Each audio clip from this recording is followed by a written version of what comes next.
Welcome to Chapter 6, The Priorities of the Man Who Knows God. Remember, we're talking about the fact that collecting information about God's nature and His character is not just for filling our minds, but for establishing a deeper relationship with Him. And so we're going to look now at the priorities of someone who has made it his goal to know God in a person. And so Chapter 6, the objective question is, what are the major priorities in the Christian's life? We want to list those in order. Priority 1 through the last priority. What are the major priorities? Why is our relationship with God important in our priorities? Why is our devotion to our family important for our priorities? Why are those things among the top however many? Why is our life message important in our priorities? And finally, how can I live a life of quality for God? And so we're going to be talking a lot about the priorities of someone who considers himself a Christian in this lesson. And now would be a good time to pause this video and get your objective notebook up to date.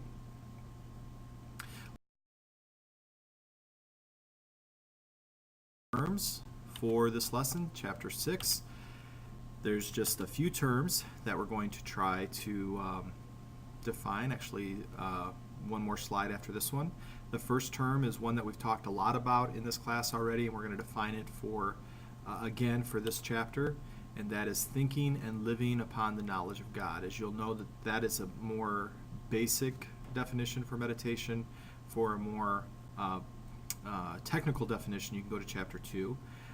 We're going to talk more about providences in this chapter, and we're defining that as the events and circumstances designed and controlled by God. God's providences are events and circumstances designed and controlled by Him. Priorities, big part of this lesson, as you've already noticed, is the items of greatest importance ranked above less urgent things. And so anytime we say that A is more important than B, we have prioritized it. And so as we look at our lives, we always set priorities. We can't be everywhere at the same time. We can only spend our money in one place. And so however we act, our actions will display our priorities or the things that we have made of greatest importance, whether that is something we do on purpose or something we do kind of indirectly. Our actions will point to our priorities. We're defining again the term personal relationship, and a personal relationship with God begins at salvation. Personal fellowship with God is devoting the time required to know someone. That's personal fellowship. Let's go to the next slide of terms. So if you need to pause this to get caught up, now would be the time to do that. A few more terms for chapter 6. A big one for this chapter is life message. Our life message is part of our priorities as a Christian. And so what do we mean when we use the word life message? By life message, we mean the record of what God has done and is doing in your life to share with others.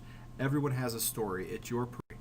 And so when we talk about a life message, we're talking about the record of what God has done in your life, the good things and the bad things, the fun things that we can't wait to share, and the negative things that we may not enjoy sharing, all make up our life message.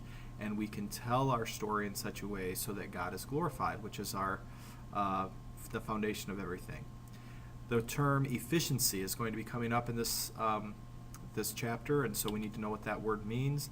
And that basically means doing things right. So if we do something in an efficient manner, we're not having a lot of waste, we're not taking extra time, so that it's done in a proper way. And so efficiency just means doing things right. And effectiveness means doing right things. So you can work all day at any project, but if it's the wrong project, your day is a waste.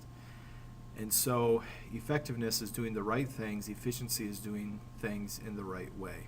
And the term ministry is going to come up in this chapter as well. We need to know that ministry is those things done to bring glory to God. So anything we do in our life for the purpose of bringing glory to God is our ministry. Now think about that. If everything we do should be done for God's glory, then everything we do can be part of our ministry. Pretty big concept, and so we need to understand that ministry are those things that we set out to do to bring glory to God. And so if we have a ministry mindset, we are having the mindset that everything I do should be done for God's glory. I believe those are all the terms for chapter 6. Make sure you bring any questions that you have about these to class. Our next class period, we can discuss that. Thank you.